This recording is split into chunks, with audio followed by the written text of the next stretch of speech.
बहुत समय पहले भारत की महान परंपराओं में एक विज्ञान जन्मा। इसका नाम था वास्तुशास्त्र। लोग बताते हैं कि यह कोई सिर्फ किताबों में लिखी बात नहीं है, बल्कि समूचे ब्रह्मांड की ऊर्जा, प्रकृति की शक्तियों और मनुष्य के जीवन को जोड़ने की विधि है। पंच तत्वों पृथ्वी, जल, अग्नि, वायु और आकाश का संतुलन ही वास्तुशास्त्र की आत्मा है।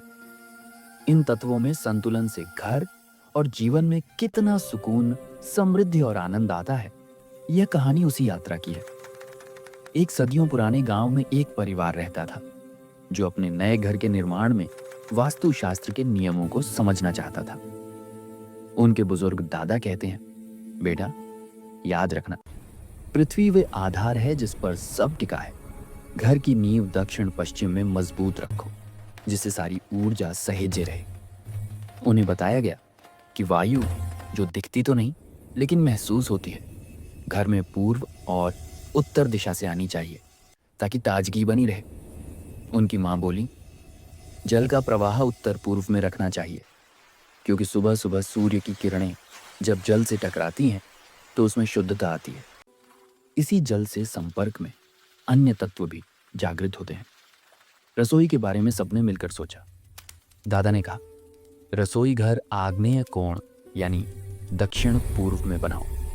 यहाँ पर सुबह की किरणें ज्यादा विटामिन और ऊर्जा लिए होती है, जिससे खाना भी शुद्ध बनता है और पश्चिमी दीवार की नमी दूर करती है। पूजा स्थल के लिए माँ ने कहा, ईशान कोण यानी उत्तर पूर्व में ही आराधना का स्थान रखना। यहाँ पर सूर्य की कोमल और शक्तिशाली किरणें शरीर को ऊर्जा देती हैं और ध्यान केंद्रित रहता है। सोने के कमरे में दादी ने एक और रहस्यमय नियम बताया। सिर हमेशा दक्षिण की ओर, पैर उत्तर की तरफ रखो। इससे पृथ्वी का चुंबकीय प्रवाह ठीक रहेगा और गहरी नींद आएगी। आर्थिक और व्यापारिक चर्चा उत्तर की तरफ रखो। दिशा की ओर मुख करके ही करनी चाहिए ताकि स्मृति और सोच की शक्ति बढ़ सके। दादा ने घर के खुले स्थानों के बारे में समझाया। घर के चारों दिशाओं में खुला स्थान हो, लेकिन सबसे ज्यादा खुला पूर्व में, फिर उत्तर में। इससे साफ वायु, चुंबकीय ऊर्जा और रोशनी सब सहज मिली रहेंगी। ऐसी प्राकृतिक व्यवस्थाओं से गर्मियों में घर ठंडा और सर्दियों में गर्म रहता है। परिवार के बच्चे अलग अलग पेड़, पौधे और पंच तत्वों की कहानी सुन रहे थे। दादा बोले, जो ऊर्जा, जो शक्ति हमारे अंदर और आसपास कार्य कर रही है, वह प्रकृति के इन पंच तत्वों की है।